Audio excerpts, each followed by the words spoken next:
গীতার বিক্রি বেড়ে চলেছে হু হু করে। ভারতের সব রাজ্যেই প্রায় রেকর্ড বিক্রি হচ্ছে।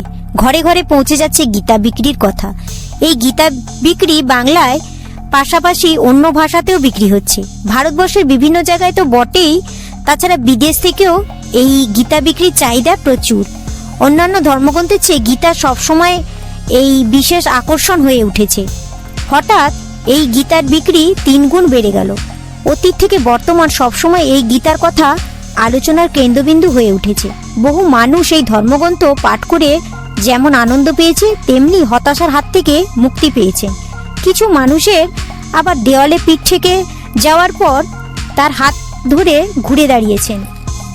আজও কান পাতলে শোনা যায় এরকম বহু মানুষের জীবন কাহিনী, যারা গীতা পাঠ করেছেন এবং জীবনে চলার পথে ফিরে দাঁড়িয়েছেন। হিন্দু ধর্মের মানুষ ছাড়াও ভিন্ন ধর্মের মানুষেরা এই গীতা পাঠ করে জীবনের সঠিক দিশা খুঁজে পেয়েছেন এবং ঠিক ও ভুলের পার্থক্য বুঝতে শিখেছেন। পাপ ও পুণ্যের বিচার করেছেন। বর্তমানে কলেজ স্ট্রিটে প্রচুর পরিমাণে এই ধর্মগ্রন্থের বিক্রি বেড়ে গিয়েছে। গত 1 মাস বাংলা গীতা বিক্রি হয়েছে প্রায় 55,000 আর হিন্দি গীতা বিক্রি হয়েছে 34,000। ব্যবসায়ীরা বলেছেন সব মিলিয়ে এই সময় অন্যান্য সময়ের চেয়ে 3 গুণ সেল বেড়েছে। তার কারণ হলো ডিসেম্বরের 24 তারিখ গীতা পাঠের একটি অনুষ্ঠান রয়েছে বলেই এই অবস্থা।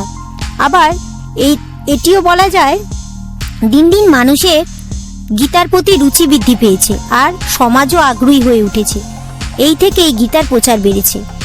গীতা পাঠের প্রশিক্ষণ বিভিন্ন জায়গায় দেয়া হচ্ছে। মূলত বিষয় হলো মান আর হুঁশ ফেরাতে এই গীতা পাঠ প্রত্যেকটি পরিবারে পাঠ করা উচিত।